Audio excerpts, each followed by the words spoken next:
FNB National Commissioner of SAPS has welcomed the arrest and says any member found to be engaging in corrupt activities will face the full might of the law. There will be no exceptions and no compromise. Accountability is not optional. It is a fundamental pillar of our service. The member is attached to the finance section of the Protection and Security Services and allegedly used his access to the finance system to withdraw monies running into millions for his private use. Meet Captain Johannes van Rensburg. This is a man who's working in the SAPS who stole millions and millions of rands from the protection services that were supposed to be provided to the president. He actually dribbled his own colleagues and he did not pay them for the services that they were providing to the president. Instead, he decided to siphon that money for himself. In this video, let us talk about this captain that has been arrested for fraud and stealing millions of rands from the SAPS. So today it was the bail hearing of this man, even though he did receive 50,000 rands bail and he got some bail condition, like his passport being taken from him, meaning he can't travel, and also he has to report to the police station every day, his closest police station every day, for them to be sure that he's still in the country and he's still not conducting any illegal activities. One thing about the month of April and March, it has exposed a lot of corrupt officials in the SAPS. And I like what Lieutenant General Mkhwanazi did, because if it was not of him, do you think that someone like Mr. Van Rensburg was going to be found? Actually, I doubt that was going to be the case, but we thank the bravery of Lieutenant General Nhlanhla Mkhwanazi and those two officers that Lieutenant Mkhwanazi told us that the heroes made it possible for us to uproot the corruption that has been happening in the SAPS. We are where we are today because of two sergeants that started this problem. They were joined by another sergeant and eventually they were joined by another team. But those two that resisted those envelopes from Shibiri, those two that resisted being convinced in parties where Mulifes and them were, those two that went ahead and made sure that the Vereeniging case is investigated are the ones that are heroes.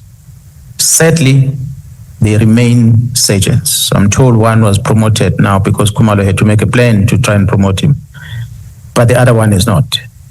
They remain sergeants to date. So this man was working in the financial department of the SAPS, and he was supposed to go and provide or take out money for the people that are providing protection services for the President Cyril Ramaphosa.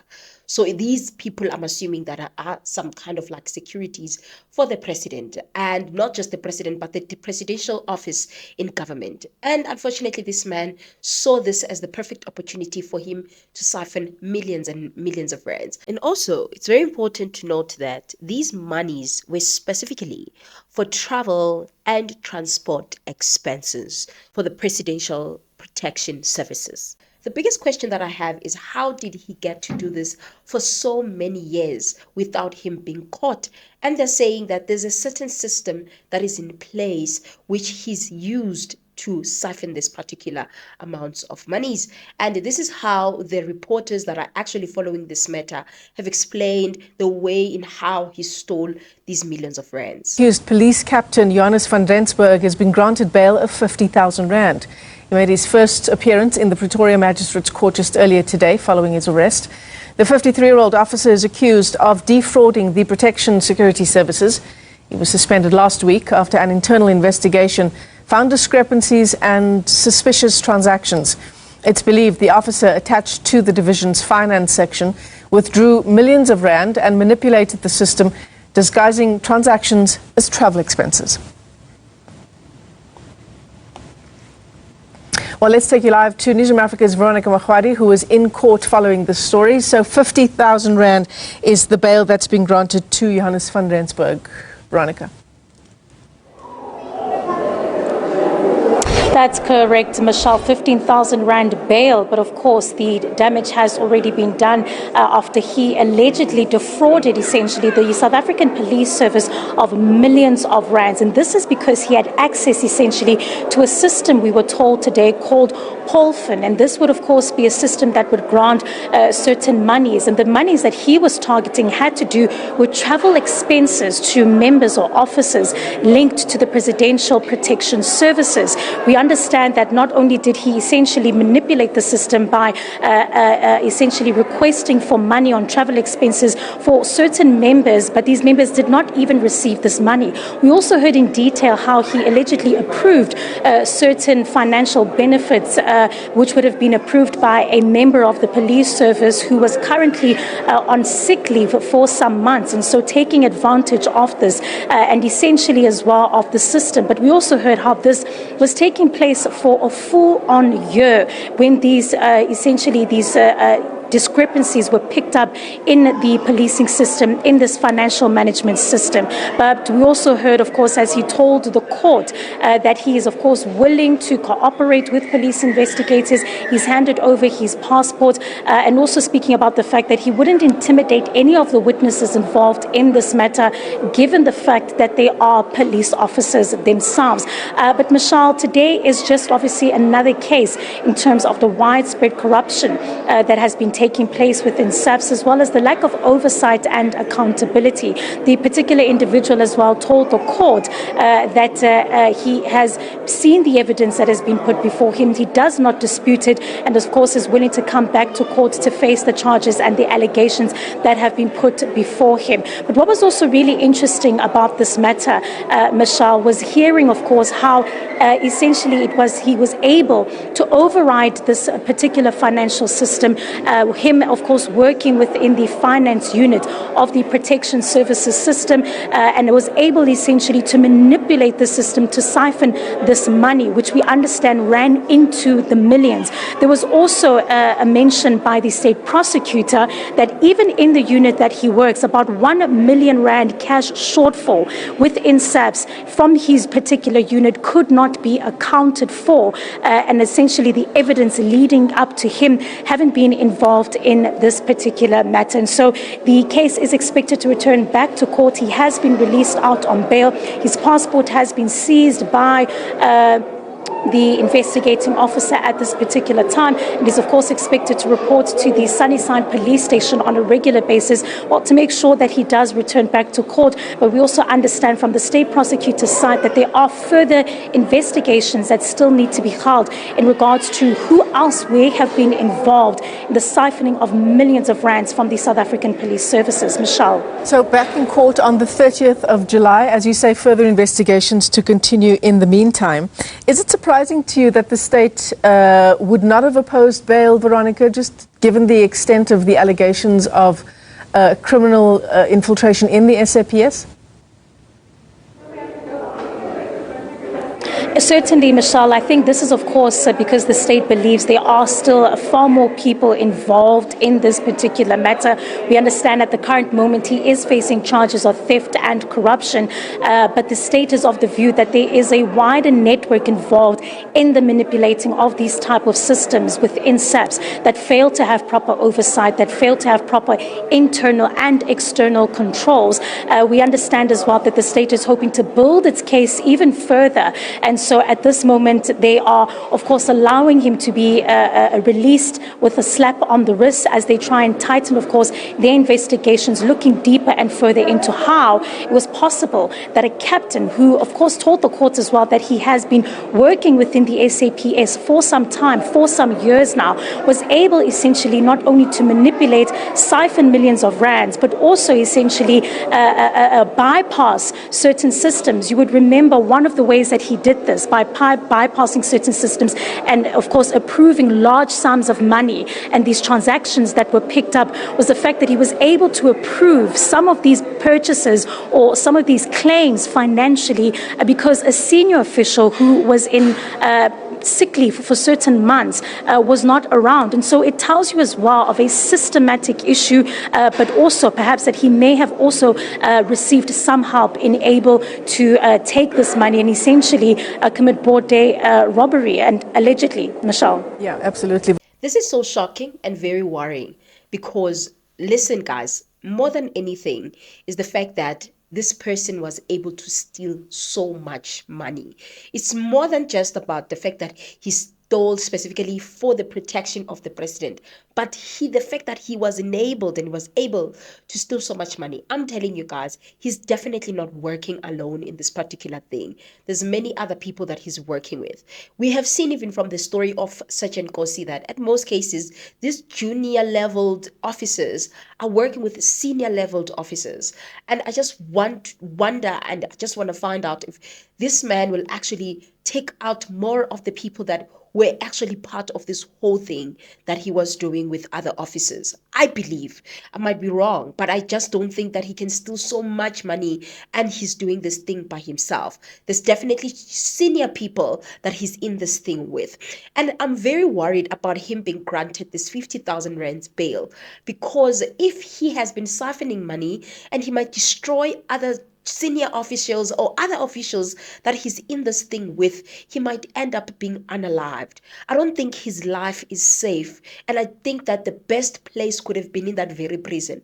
I am not saying that our South African prisons are safe, but I'm just saying that him being outside has increased the dangers of him being unalived, because he knows things and might expose certain people. I just think that that is the biggest problem or the biggest challenge that I foresee in this particular matter. I don't think that he himself, he might change the story, or he might go influence or try to intimidate witnesses. The fact that he got this bail, clearly he's incapable of doing any of those things. I'm not saying he can't. He can, obviously, but I think the biggest worry for me is what he knows, whom he's in this thing with. And this is, and unaliving him would be a way of silencing him and ending the case or making the case to die in a way. And if the case dies, meaning the other people won't be found, it will just be his own case and his own case alone. So I think that in and of itself is very problematic, guys. And I hope and just being very positive that nothing will happen to him. He will attend his cases properly, because his next appearance is in June. And I'm just so worried that there's just too much time in between, because they still have conduct investigations, and you'll find that there's more people that are actually part of this whole thing with him that have been siphoning these millions of rands, because it has been exposed from the ad hoc committee, Madlanga Commission, that our police officers love money. They love money more than anything. I guess whatever that they're getting as a salary is literally not enough. They always want ways for them to get more and more and more. If people are chowing money from the secret service, from the slush funds, the crime intelligence monies, tell me what more. It's being revealed now that these people are actually eating money in every department that they are part of. Anytime they see a small hole, they go inside and try see that opportunity, or try see that as an opportunity for them to siphon money, to steal money, to do all those sorts of things. So I'm really worried for his safety, and I think that people have to be exposed that he's working with. Hopefully in the next few weeks and few months, if he will still be alive, we will see more people being exposed that are actually have benefited from this thing that he's been doing, this fraud that he's been committing. Because it's just so heartbreaking, guys, that our police officers just find ways for them to be corrupt all the time. It gets to go back to what our general told us, which is Khumalo, that there's a lot of police officers that are corrupt. Arrest on Katiso Mulife, as well as the questioning of Tusimuzi Nhlanhla regarding the parallel case, which was and still kidnapping. So that is the second support that the PKTT gave to the GCI Ops. It was a one-day operation when the combat teams had to come in. The reason for that, during the analysis and the threat and risk assessment, it had come out that almost the whole of SAPS in Gauteng is working for the cartel. So hence then we had to get the combat team even from the PKTT, and even the special task force that we used for that operation was not from Gauteng province, but was from outside Gauteng province. That is the operation of the 6th. So there's a lot of police officers. If you still Tibakamona, there's still more that are coming. So I don't know what you guys think about this case. Do you think that this man actually knew what he was doing, and was he working with other people? And if he was working with those people, do you think it was safe for him to actually get the bail? Don't you think this bail might have put his life at risk? And if you don't think it might have, do you think that at some point he will reveal the names of the people that have been eating this money with him? Also, I think more than anything, guys, I'm just worried about the fact that these people are providing protection services to the president. So, and I haven't heard anything from the presidential department or the presidential portfolio regarding this whole thing. What do they feel? Because they're providing the protection for them.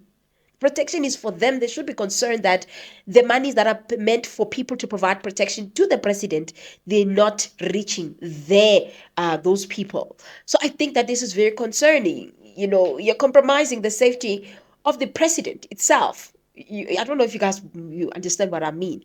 I don't care whether the president does not do right things, is not the best president, whatever.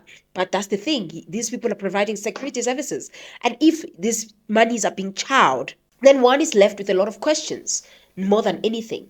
I don't know what you guys think about this particular case. And yeah, the corruption of the SAPS, it doesn't end. Yo, it's so painful. It doesn't end. Nonetheless, let me hear your thoughts. Let me hear what you think. I will see you guys on my next upload. Bye.